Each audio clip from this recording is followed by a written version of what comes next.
ಇವತ್ತು ಧರ್ಮಸ್ಥಳದ ಮಂಜುನಾಥ ಸ್ವಾಮಿ ಆಗಲಿ ಅಲ್ಲಿನ ಧರ್ಮಾಧಿಕಾರಿಗಳ ವಿರುದ್ಧ ಒಂದು ಷಡ್ಯಂತ್ರ ಇವತ್ತು ಈ ರಾಜ್ಯದಲ್ಲಿ ನಡೀತಾ ಇದೆ. ಈಗಾಗಲೇ ಸುನೀಲ್ ಕುಮಾರ್ ಅವರು ಆರ್ ಅಶೋಕ್ ಭಾಳ ಚೆನ್ನಾಗಿ ವಿಸ್ತೃತವಾಗಿ ಮಾತನಾಡಿದ್ದಾರೆ. ಹಿಂದೂಗಳ ಭಾವನೆಗಳನ್ನು ಅದರ ಜೊತೆಗೆ ಚೆಲ್ಲಾಟ ಆಡುವಂಥದ್ದು, ಹಿಂದೂಗಳ ದೇವರುಗಳನ್ನು ಅಪಮಾನ ಮಾಡುವಂಥದ್ದು ಇವತ್ತಿಂದಲ್ಲ, ಈ ದೇಶಕ್ಕೆ ಬಂದಂಥ ಮೊಘಲರಿಂದಲೇ ಈ ಒಂದು ವ್ಯವಸ್ಥಿತವಾಗಿ ಹಿಂದೂ ಸನಾತನ ಧರ್ಮವನ್ನು ನಾಶ ಮಾಡುವಂಥ ಒಂದು ವ್ಯವಸ್ಥಿತವಾದಂಥ ಸಂಚು ನಮ್ಮ ಸುರೇಶ್ ಕುಮಾರ್ ಅವರು ಹೇಳಿದ್ರಲ್ಲ, ಹಿಂದೆ ಅವರಿದ್ದರು, ಮೊಘಲರು ಇದ್ದರು. ಈಗ ಆಧುನಿಕ ಮೊಘಲರು, ಆಧುನಿಕ ಅಲಾವುದ್ದೀನ್ ಖಿಲ್ಜಿಗಳು, ಇವರು ಒಂದು ಸಂತತಿ ಏನಿದೆ, ಅದೇ ಸಂತತಿ ಇಡೀ ದೇಶದಲ್ಲಿರುವಂಥ ಹಿಂದೂ ಧರ್ಮದ ಪವಿತ್ರವಾದಂಥ ಧಾರ್ಮಿಕ ಸಂಸ್ಥೆಗಳ ಮೇಲೆ ಒಂದು ರೀತಿ ವ್ಯವಸ್ಥಿತವಾಗಿ ವಿದೇಶಿ ಹಣದ ಮೂಲಕ ಇಂತಹ ಸೋಕಾಲ್ಡ್ ಬುದ್ಧಿಜೀವಿಗಳು, ಎಡಚರರು, ಅವರಿಗೆ ಪ್ರೋತ್ಸಾಹ ಕೊಡುವಂಥ ಒಂದು ಜಾತ್ಯತೀತ ಅನ್ನುವಂಥ ಒಂದು ಡೋಂಗಿ ಮುಖವಾಡನ ಹಾಕೊಂಡಂಥ ಜನ ಕೂಡಿ ಇವತ್ತು ಧರ್ಮಸ್ಥಳವನ್ನು ಅಪವಿತ್ರ ಮಾಡುವಂಥ ಒಂದು ಕೆಲಸಕ್ಕೆ ಹೋಗ್ತಾ ಇದ್ದಾರೆ. ಬಹುಶಃ ನಾವು ನೋಡಿದ್ದೀವಿ, ಯಾರು ದೇಶದ್ರೋಹಿ ಕೆಲಸ ಮಾಡಿದರೆ, ಅಪ್ರಾಪ್ತ ಬಾಲಕಿಯರ ಮೇಲೆ ಅತ್ಯಾಚಾರ ಮಾಡೋದಂದ್ರೆ ಮುಸುಕದಾರಿಗಳನ್ನು ಹಾಕ್ಕೊಂಡು ಕೋರ್ಟಿಗೆ ಬರ್ತಿದ್ರು.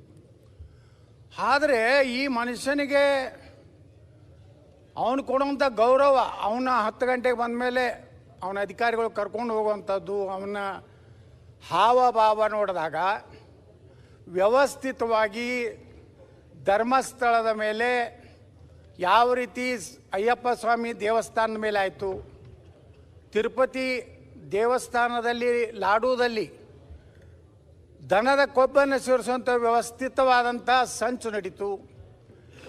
ಶನಿ ಶಿಂಗಣಾಪುರದಲ್ಲಿ ಅದರ ಪಾವಿತ್ರ್ಯತೆ ಬಗ್ಗೆ ಸಂದೇಹ ವ್ಯಕ್ತಪಡಿಸೋಂಥದ್ದಾಯಿತು.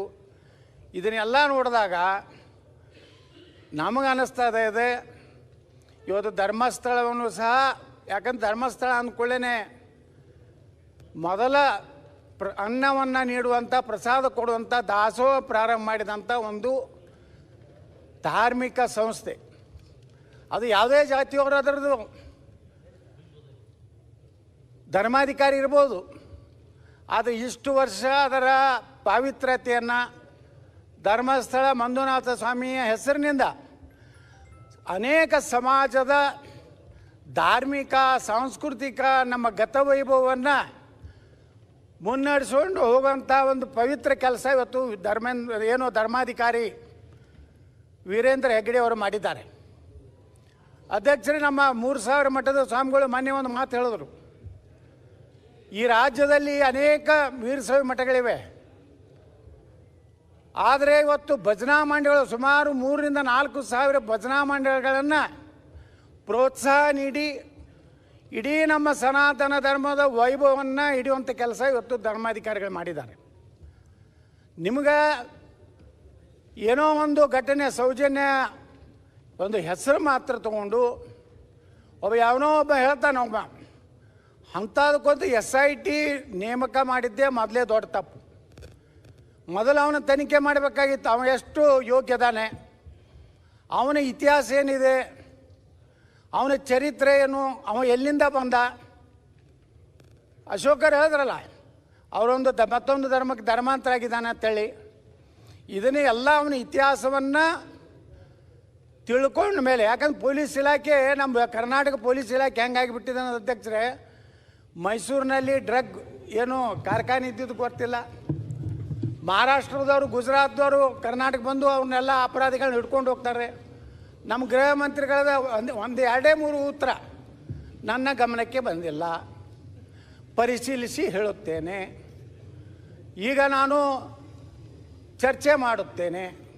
ಇದನ್ನು ಬಿಟ್ಟರೆ ನಮ್ಮ ಗೃಹ ಮಂತ್ರಿಗಳ ಉತ್ತರ ಯಾವುದೂ ನೇರವಾಗಿ ಗೃಹ ಮಂತ್ರಿಗಳು ಈ ವಿಷಯದಲ್ಲಿ ಒಂದು ಗಟ್ಟಿ ನಿರ್ಣಯ ತೆಗೆದುಕೊಳ್ಬೇಕಾಗಿತ್ತು. ಓಕೆ, ಅವನ ಇತಿಹಾಸ ನೋಡಿದೆ ಅವ ಯಾವನೋ ಒಬ್ಬವ ಈ ನಮ್ಮ ರಾಜ್ಯದಲ್ಲಿ ಅಲ್ಲ ದೇಶದಲ್ಲೇ ಈ ಯೂಟ್ಯೂಬರ್ಗಳದ್ದು ಒಂದು ಹಾವಳಿ ಜಾಸ್ತಿ ಆಗಿದೆ ಅಧ್ಯಕ್ಷರೇ.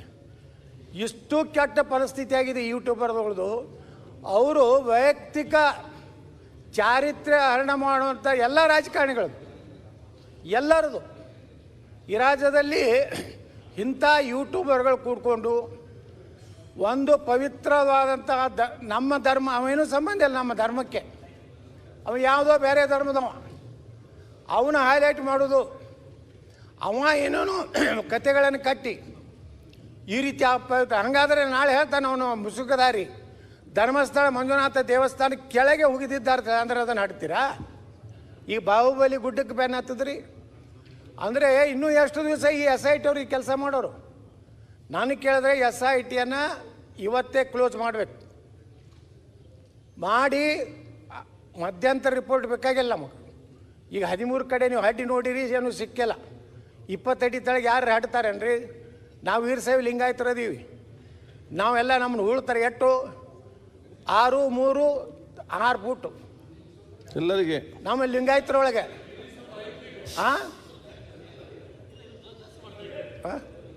ಇವು 20 ಫೂಟ್ ಹಾಡ್ತಾರವ್ರು SIT ಅವರು. ಅಂದ್ರೆ SIT ಒಳಗೆ ಯಾರು ಲಿಂಗಾಯತರು ಪಂಗಾಯತರು ಇದ್ದಂಗಿಲ್ಲ, ಯಾವ ಬೇರೆ ಜರ್ಮನ್ದವ್ರು ಅದಾರ ಕಾಣಿಸ್ತದೆ. ಅಷ್ಟು ತಳಗೋಗಿ ಟೆಕ್ನಾಲಜಿ ಸಲಹೆ ಕೊಡಿ. ಈಗ ಅದೇ ಸಲಹೆ ಹೇಳ್ತಾ ಇದ್ದೇನೆ, SIT ಮೊದಲು ಕ್ಲೋಸ್. ಓಕೆ ರಂಗನಾಥ್, ಅಂತಿಮ ರಿಪೋರ್ಟ್ ಮಾನ್ಯ ಮುಖ್ಯಮಂತ್ರಿ ಡಿಕ್ಲೇರ್ ಮಾಡಿ ಸೋಮವಾರ ಅಥವಾ ಮಂಗಳವಾರ ಸದನಕ್ಕೆ ಕೇಳಬೇಕು. ಓಕೆ, ಈ SIT ಕ್ಲೋಸ್ ಮಾಡಿದ್ದೀವಿ. ಅವಬ್ಬವ ಲೋಫರ್ ನನ್ನ ಮಗ ಅದಾನೆ, ಅವನ ಮಂಪರ ಪರೀಕ್ಷೆ ಮಾಡ್ತೀವಿ. ಅವನ ಹಿಂದೆ ಏನಂತ ಜಾಲ ಇದೆ. ಇದು ಇಡೀ ವಿಶ್ವದ ಅನೇಕ ದೇಶಗಳಿಂದ ಇದು ಕಾಣ ಬಂದಿದೆ. ಯೂಟ್ಯೂಬರ್ಗಳಿಗೆ ಅವ್ರ ಅಕೌಂಟ್ ಚೆಕ್ ಮಾಡಬೇಕು. ಅದ್ರ ಜೊತೆಗೆ ಅವ್ರಿಗೆ ಯಾರ್ಯಾರು ಅಲ್ಲಿ ಒಬ್ಬದಾನ, ಅಲ್ಲಿ ಶಾಸಕರ ಭವನಕ್ಕೆ ಬಾಂಬ್ ಹಾಕದವ, ಅಂಥವನ ಮಾತು ಕೇಳಿ ನೀವು ಇದನ್ನು ಮಾಡ್ತೀನಂದರೆ, ಅವ ಒಬ್ಬ PSI ಇದ್ದ, ಅವ ಇಲ್ಲಿ ಬಾಂಬ್ ನಮ್ಮ ಶಾಸಕರ ಭವನದಾಗ ಒಂದು ಇದ್ರ ಬಾಂಬ್ ಹಾಕಿದ್ದವನು. ಯಾರಿಗೆ ನಂಬಬೇಕ? ಅಂಥವ್ರು ನಂಬಬೇಕು, ವಿಶ್ವಾಸಾರ್ಹತೆ ಇರ್ಬೇಕು ಅವ್ರನ್ನ.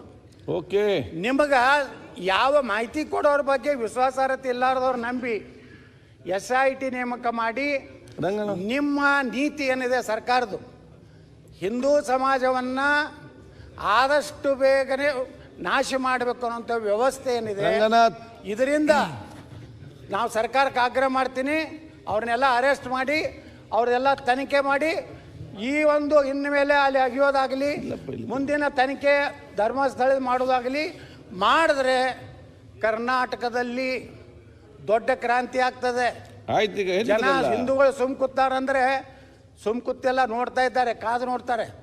ನಾಳೆ ಧರ್ಮಸ್ಥಳ ಕಡೆ ಲಕ್ಷಾಂತರ ಜನ ಪ್ರಾರಂಭ ಮಾಡಿದಂದ್ರೆ ಯಾವ ರೀತಿ ಅಯೋಧ್ಯೆ ಘಟನೆ ಆಯಿತು, ಆ ಅಯೋಧ್ಯೆ ಘಟನೆ ಮತ್ತೊಮ್ಮೆ ಕರ್ನಾಟಕದಲ್ಲಿ ಆಗುವಂಥ ಎಲ್ಲ ಹಿಂದೂಗಳ ಭಾವನೆಯಲ್ಲಿ ಬರ್ತಾ ಇದೆ. ಆ ಎಚ್ಚರಿಕೆಯನ್ನು ಇಟ್ಕೊಂಡು ಧರ್ಮಸ್ಥಳಕ್ಕೆ ನೀವು ಕೈ ಹಾಕಿರಂದರೆ ನಿಮ್ಮ ಸರ್ಕಾರದ ಕೊನೆಯ ದಿನಗಳು ಪ್ರಾರಂಭ ಆಗಿವೆ ಅನ್ನೋಂಥ ಎಚ್ಚರಿಕೆ ಕೊಟ್ಟು, ನೀವು ಯಾವುದೇ ಪರಿಸ್ಥಿತಿಯಲ್ಲಿ ಮುಖ್ಯಮಂತ್ರಿ ಸಿದ್ದರಾಮಯ್ಯನವ್ರಿಗೆ ವಿನಂತಿ ಮಾಡ್ಕೋತೀನಿ, ಇಂಥ ಭಾವನೆಗಳ ಜೊತೆಗೆ ಚೆಲ್ಲಾಟ ಆಡ್ಲಿಕ್ಕೆ ಹೋಗಬೇಡಿ. ನಿಮ್ದು ಏನೋ ಯಾರು ಯಾವುದೋ ಸಮುದಾಯ ಮ್ಯಾಗ ಪ್ರೀತಿ ಐತಲ್ಲ, ಏನು ಬೇಕಾದ್ ಮಾಡಿ, ಇನ್ನೂ 3 ವರ್ಷ ಏನು ಮಾಡ್ತೀರಿ ಮಾಡ್ಕೋರಿ. ನಿಮ್ಮ ಸಲಹೆ ಕೊಡಿ, ಈಗ ಮುಗಿಸಿ. ನಾವು ಬಂದೇ ಬರ್ತೀವಿ. ನೀವು ಅವ್ರು ಮಾಡಿದಂಥ ಎಲ್ಲ ತಪ್ಪನ್ನು ನಾವು ಸರಿ ಮಾಡಿ ಕರ್ನಾಟಕವನ್ನು ಬರ್ತೀವಿ ಅಂದ್ರಲ್ಲ, ಯಾವ್ದು ಇಂಡಿಪೆಂಡೆಂಟ್ ಬಿಜೆಪಿ ಅವ್ರು ಯಾವ ಪಕ್ಷ ಅಂತಾನೆ ಇಲ್ಲ. ಯಾವುದು ರಂಗನಾಥ್ ಮಾನ್ಯ ಸಭಾಧ್ಯಕ್ಷ ನಾವು ಬರಿಲ್ಲ ಹೇಳ್ರಿ ಸರ್, ಅವ್ರು ಯಾವ್ದಂತ ಹೇಳ್ಬೇಕಲ್ಲ. ಏನ್ ಸುರೇಶ್? ಸುರೇಶ್ ಇಲ್ಲಿದ್ದಾರೆ ಅವರು. ರಂಗನಾಥ್ ಮಾತಾಡಬೇಡಿ. ಸುರೇಶ್ ಅವರೇ, ನಾವು ಬರ್ತೀವಿ ಅಂದ್ರಲ್ಲ, ನೀವು ಅಂದ್ರೆ ಯಾವ್ದು ಬಿಜೆಪಿನ ಅಥವಾ ನಿಮ್ದೇ ಪಕ್ಷನ ಅಂತ ಭಾವನೆಗಳು ಇದ್ದವ್ರು ಬರ್ತಾರ ಅಂತ ಹೇಳಿದ್ರು. ಎಲ್ಲ ನಾವು ಹಿಂದೂ ಎಲ್ಲಾ ಭಾವನೆಗಳಿದೆ, ಎಲ್ಲ ನಿಮ್ಗಿಂತ ಜಾಸ್ತಿ ಭಾವನೆ ನಾವು ಹಿಂದೂಗಳ ಎಲ್ಲಾನು. ಮಾನ್ಯ ಸಭಾಧ್ಯಕ್ಷರೇ, ಆಲ್ ಆರ್ ಈಕ್ವಲ್, ಎಲ್ಲ ಒಂದೇ. ಆಯ್ತು. ಮಾನ್ಯ ಸಭಾಧ್ಯಕ್ಷರೇ, ಇವತ್ತೇನು ರಂಗನಾಥ್ ಸಲಹೆ ಕೊಡಿ. 2 ನಿಮಿಷ ಸರ್. ಓಕೆ, ಬೇಡ 3 ನಿಮಿಷ ತಗೊಳ್ಳಿ, ಅದು ಮುಗಿಸಿ. 5 ನಿಮಿಷ ತೋರಿ. ಬೈರತಿ ಸುರೇಶ್ ಅವರೇ, ಮುಂದಿನ ದಿನ ನೀವು ಲಗ ಹೊಡೆದ್ರು ಬರೋದಿಲ್ಲ, ಬರೋರು ನಾವೇ, ಆ ಕಡೆ ನಾವು ಬರೋರು ನೀವು ಈ ಕಡೆ ಸರ್. ಏನ್ ಕಂಟಿನ್ಯೂಸ್ ಆಗಿ ಮಾತಾಡ್ತಾರೆ ರಂಗನಾಥ್? ನೀವು ಸಬ್ಜೆಕ್ಟ್ ತಗೊಳ್ಳಿ. ಅಬ್ಬಾಯ್ ನಾವೇ ಅಂದ್ರೆ ಯಾರು ಅಂತ ಕೇಳ್ತಾ ಇದ್ದಾರೆ ಅಬ್ಬಾ. ಸುರೇಶ್ ಅವರು. ಅಭಯಣ್ಣ ಕೂತ್ಕೊಳ್ಳಿ. ಕ್ಲಿಯರ್ ಮಾಡ್ರಿ ಅಂತ. ವಾಯ್ಸ್ ನಾವು ಅಂದ್ರೆ ನೀವೊಬ್ಬರ ಸಿಂಗಲ್ ಪಾರ್ಟಿ ಬೇರೆ ಮಾಡ್ತಾ ಇದ್ದೀರಾ? ಅಬ್ಬಾ